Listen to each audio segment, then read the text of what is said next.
Hello welcome दोस्तों, स्वागत करता हूँ फिर से आप सबको आपके अपने इस चैनल में। तो अगर जिस वीडियो के अंदर हम डिटेल्स में डिस्कस करेंगे बिटकॉइन के बारे में, साथ ही में हम यहाँ पर डिटेल्स में बात करेंगे कुछ ऐसे ऑल्ट कॉइन्स के बारे में। एंड यहाँ पर मोस्ट इंपॉर्टेंटली मैं इस वीडियो को विद इन 5 मिनट्स में वीडियो को कंप्लीट करने की कोशिश करूंगा विदाउट वेस्टिंग योर टाइम। तो सबसे पहले बीटीसी के ऊपर बात कर लेते हैं। तो बीटीसी अभी इस टाइम पे देखोगे ना तो प्राइस चल रहा है समवेयर अराउंड 27,270 के आसपास। और यहाँ से क्या हमें नेक्स्ट बीटीसी के प्राइस के अंदर मूवमेंट देखने को मिल सकता है या नहीं। तो फर्स्ट ऑफ ऑल आपको यहाँ पर दो चीज़ें मेन इंपॉर्टेंट चीज़ें आपको देखनी है, जो कि है सबसे पहले तो हम यहाँ पर ये देखेंगे कि बीटीसी के लिए ना सबसे पहले हमें इसी जोन से रेजिस्टेंस देखने को मिला है 27,500 या फिर 400। ठीक है, तो यहाँ से रेजिस्टेंस मिलने की यहाँ पर जो है जो प्रोबेबिलिटीज थी वो थी 90% के आसपास। ठीक है, रीजन बिंग इसी जोन पे हमें प्रीवियसली ऑलरेडी बहुत बार रिजेक्शंस देखने को मिले हैं। ठीक है, तो ये तो यहाँ पर प्रोबेबिलिटी था कि प्राइस यहाँ से हमें जो है प्राइस के अंदर रिजेक्शन देखने को मिले। एंड जब प्राइस ने यहाँ से रिजेक्शन लिया, after taking rejection from that zone, यहाँ पर हमें एक रेड कैंडल देखने को मिला। ठीक है, तो यहाँ पर जो रेड कैंडल बनाना, ये रेड कैंडल अगर आप देखोगे तो यहाँ पर उसके नेक्स्ट जो कैंडल था उसी कैंडल का जो वीक है ना पूरा इसको एनगल्फ कर गया है। ठीक है, तो उसके बाद यहाँ पर जब प्राइस नीचे आया, नीचे आने के बाद हमें यहाँ पर प्राइस के अंदर एक साइडवेज मूवमेंट देखने को मिला। यहाँ पर कैंडल की वीक हमें देखने को मिली। तो ये जो वीक है ना, इस वीक ने टच किया इसी जोन को जो कि है 27,100 के आसपास, जो कि एक मेजर सपोर्ट है। इसके ऊपर भी बात करेंगे और इसका वेटेज भी बहुत ज़्यादा है बीटीसी के प्राइस के लिए। नेक्स्ट जब प्राइस यहाँ पर नीचे आया, नीचे आने के बाद प्राइस थोड़ा ऊपर गया और उसके बाद फिर से हमें जो यहाँ पर और एक रेड कैंडल देखने को मिला। दो कॉन्जिक्यूटिव रेड कैंडल्स हमें ऐसे देखने को मिले जो यहाँ पर प्रीवियस जो ग्रीन कैंडल है उस ग्रीन कैंडल को पूरा एनगल्फ कर रहे हैं। ठीक है, तो यहाँ पर हमें सिमिलर काइंड ऑफ चीज़ें देखने को मिली। तो उसके बाद अगर आप देखोगे तो यहाँ से हमें जो है प्राइस के अंदर लगातार ड्रॉप डाउन देखने को मिला। तो अभी इस टाइम पे राइट नाउ हमें यहाँ पर प्राइस के अंदर क्या मूवमेंट देखने को मिलेगा, जो कि मैं हमेशा यही बोलता हूँ कि एक्जैक्टली इफ एंड एल्स के ऊपर एनालिसिस नहीं होती है। जो मैं सोचता हूँ वो मैं आप लोगों के साथ डायरेक्टली शेयर भी कर देता हूँ।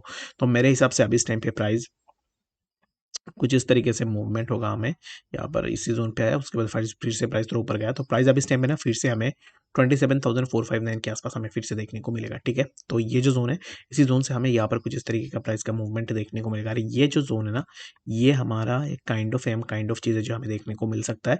और ये जो होगा ये एक नेक लाइन रहेगा, ये जो जोन है। ठीक है, तो यहाँ पर 27,200 ये एक नेक एज ए नेकलाइन वर्क करेगा। अगर इसी जोन का ब्रेकडाउन होता है तो हमें जो है फर्दर प्राइस के अंदर एक अच्छा सा ड्रॉप डाउन देखने को मिलेगा, जो कि यहाँ से अगर ब्रेकडाउन होगा तो प्राइस इसी जोन पे फिर से रीटेस्ट लेगा। And after taking that retest हमें यहाँ से प्राइस के अंदर फर्दर और भी ड्रॉप डाउन देखने को मिलेंगे, जो कि हम 26,979 एंड लेटर हमें प्राइस जो है यहाँ पर इसी जोन पे देखने को मिल सकता है, जो कि है 26,690 के आसपास। ठीक है, तो अगर आप यहाँ पर एंट्री लेने का सोच रहे हो बीटीसी के अंदर लॉन्ग या फिर शॉर्ट के लिए, ठीक है, तो मेरे हिसाब से राइट नाउ बीटीसी में मैं अभी इस टाइम पे आपको ना ही लॉन्ग के लिए रिकमेंड करूंगा और ना ही शॉर्ट के लिए रिकमेंड करूंगा। मेरा यहाँ पर सीन क्लियर है कि अगर मैं यहाँ पर इसी जोन के आसपास जाता हूँ, लेट्स सपोज कि आपने यहाँ पर मैंने आपको बता दिया कि अभी इस टाइम पे जो है आप लॉन्ग पोजीशन ले लो। ठीक है, तो लॉन्ग पोजीशन लोगे तो फिर आप मैक्सिमम जाओगे यहाँ तक, जो कि है 0.68% के आसपास मूवमेंट। ठीक है, तो आप मुझे बताओ कि 0.68% मूवमेंट के लिए आप यहाँ पर जो है आपको स्टॉप लॉस तो आपको कम से कम बिलो दिस जोन आपको देना पड़ेगा 1% के आसपास। तो 1.15% या फिर 1.12% के आसपास जो है अगर आप अपना स्टॉप लॉस रख रहे हो एंड टारगेट आपका 0.68% के आसपास हो रहा है, तो it doesn't make any sense कि आप यहाँ पर ट्रेड लो। ठीक है, जिसके कारण मैं अपना ट्रेड यहाँ पर बिल्कुल भी एग्जीक्यूट नहीं करूंगा। And the next thing is that कि मैं अपना लॉन्ग पोजीशन बीटीसी में तब ओपन करूंगा जब मुझे इसी जोन से ब्रेकआउट मिलेगा। बट राइट नाउ मैंने ही कोई भी आपको नहीं बता सकता कि एक्जैक्टली यहाँ से ब्रेकआउट मिल सकता है या नहीं। ठीक है, जब कैंडल जो होगा ना, candle and volume and indicators and price का मूवमेंट कंफर्म करेंगे कि एक्जैक्टली ये जो जोन है इस जोन का मूवमेंट ब्रेक होगा या नहीं। अनटिल एंड अनलेस जब तक प्राइस यहाँ पर इसी जोन के आसपास यहाँ पर नीचे कंसोलिडेट हो रहा है, दैट मीन्स कि आपको यहाँ पर सिर्फ प्राइस को ही क्लोजली फॉलो करनी है। अगर यहाँ से हम ब्रेक डाउन लेंगे इसी जोन से, दैट मीन्स कि हम यहाँ से फर्दर 26,000 वाला जो जोन है इस जोन के अंदर आ जाएंगे। ठीक है, अगर हम यहाँ से ब्रेकआउट लेंगे दैट मीन्स कि हम यहाँ पर 28,000 के आसपास इजीली चले जाएंगे। ठीक है, तो हमारे पास दो ही ऑप्शन है, जो कि सबसे पहला ऑप्शन है 27,497 and the second option is that कि हमें जो यहाँ पर 27,165 इसी जोन को देखना है। ठीक है, आई होप सो कि आपको यहाँ पर समझ में आ गया होगा कि एक्जैक्टली बीटीसी में हमें नेक्स्ट क्या मूवमेंट देखने को मिल सकता है। तो सबसे पहले हम यहाँ पर बात करते हैं काबा के बारे में। तो काबा के अगर आप प्राइस को देखो ना, तो काबा के प्राइस के अंदर हमें एक अच्छा सा यहाँ पर जो है मूवमेंट हमें देखने को मिला, जो कि ये जो मूवमेंट है ना, इसके ऊपर मैंने ऑलरेडी एक चार्ट अपने टेलीग्राम चैनल के ऊपर भी डाला था। तो लेट फॉरगेट इट, यहाँ पर इसके ऊपर बात नहीं करते। डायरेक्टली हम यहाँ पर जानते हैं कि एक्जैक्टली काबा में हमें नेक्स्ट क्या मूवमेंट देखने को मिल सकता है। काबा अभी इस टाइम पे जिस जोन के आसपास है, काबा का शॉर्ट कॉल अभी इस टाइम पे ऑलरेडी है मेरा, ठीक है। तो अभी इस टाइम पे देखोगे तो काबा ने इसी जोन पे अपना सपोर्ट लिया, जो कि एक ट्रेंड लाइन सपोर्ट है, जहाँ से प्रीवियसली हमें काबा के प्राइस के लिए रेजिस्टेंस देखने को मिला। तो अभी इस टाइम पे काबा ने इसी जोन को टेस्ट किया, उसके बाद प्राइस थोड़ा ऊपर गया, बट उसके बाद फिर से हमें जो है प्राइस के अंदर ड्रॉप डाउन देखने को मिला। तो अभी इस टाइम पे राइट नाउ काबा यहाँ से थोड़ा ऊपर की तरफ जा सकता है, जो कि हमें प्राइस 1308 ये जो जोन है, इन जोन्स के आसपास देखने को मिल सकता है। बाकी यहाँ पर अगर इसी जोन से ब्रेकआउट हमें मिलता है, दैट मीन्स कि काबा यहाँ से थोड़ा ऊपर की तरफ निकलेगा।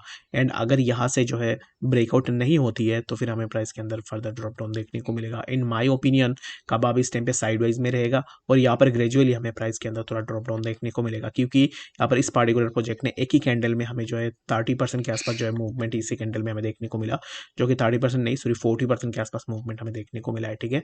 तो बेटर यही होगा कि अभी इस टाइम पे काबा के अंदर लॉन्ग तो मैं यहाँ पर अभी इस टाइम पे पर्सनली नहीं ले रहा हूँ।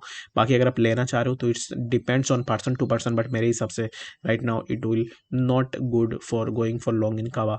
तो बाकी इस टाइम पे अगर आप लेना चाह रहे हो तो it's completely up to you, अपने एंड से भी जरूर से देख सकते हो। आई होप सो कि आपको यहाँ पर काबा के बारे में समझ में आ गया होगा कि एक्जैक्टली काबा के प्राइस के अंदर क्या मूवमेंट हमें देखने को मिल सकता है। बाकी यहाँ पर बात करते हैं लीना के बारे में। तो लीना में ऑलरेडी मैंने कल भी एक एंट्री लिया था, जो कि समवेयर अराउंड मैंने इसी जोन के आसपास अपना एक एंट्री बनाया था, जो कि यहाँ पर, ठीक है। तो यहाँ से प्राइस के अंदर मूवमेंट हुआ, बट यहाँ पर मैं यहाँ तक नहीं जा पाया। मैंने अपना ट्रेड को क्लोज कर दिया समवेयर अराउंड इसी जोन पे 4.72% के आसपास स्पॉट के अंदर, ठीक है। तो अब इस टाइम पे लीना के लिए सबसे इंपॉर्टेंट यही है कि प्राइस अभी इसने भी जिस ट्रेंड लाइन पे है, उसी ट्रेंड लाइन पे ही प्राइस अपना सपोर्ट को सस्टेन करने की कोशिश कर रहा है, ठीक है। यहाँ पर प्राइस ने सपोर्ट सस्टेन किया, एंड लेटर हमें यहाँ पर इसी जोन पे भी सब प्राइस के लिए सपोर्ट सस्टेन देखने को मिला।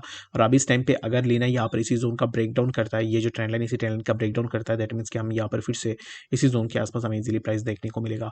तो इसके लिए मैं लीना में तब जाके एंट्री लूंगा, अगर मैं एंट्री लेता हूँ तो मैं जरूर से आप लोगों के साथ शेयर करूंगा।